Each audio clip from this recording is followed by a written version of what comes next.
உங்க பேர் என்னுடைய பேர் ஆண்டவருக்கு தெரியும். ஏன்னா நம்முடைய தாயின் கருவிலே உருவாவதற்கு முன்பாகவே தேவன் நம்மை பெயர் சொல்லி அழைத்திருக்கிறார், அவருடையதாய் மாற்றிருக்கிறார். ஹல்லேலூயா.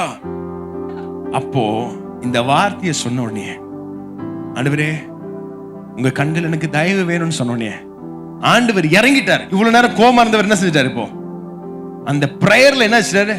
அப்படியே கூல் ஆயிட்டார். அப்படியே பாருங்க, அவரோட ஃபேஸ், கோபமா இருந்த ஃபேஸ் அப்படியே அன்பினால் நிரம்பிடுச்சு. நிரம்பின உடனே இதுதான் கரெக்டான நேரம்னு சொல்லிட்டு மோசே சொன்னாரு, அப்படியே கரங்களை உயர்த்தி, ஆண்டவரே உங்களுடைய மகிமையை எனக்கு காண்பித்தரலாம், உம்முடைய மகிமையை எனக்கு காண்பித்தரலாம். எத்தனை பேருக்கு இன்றைக்கு இந்த ஜெபத்தோடு ஆண்டவருடைய சமூகத்தில் வந்திருக்கீங்க? I want you to take 1 minute time. இருக்கிற இடத்துல மோசேவை போல இருக்கிற இடத்துல கரங்களை உயர்த்தி, ஆண்டவரே we want to see your glory Lord. ஆண்டவரே உம்முடைய மகிமை எங்களுக்கு காண்பிப்பருளும்.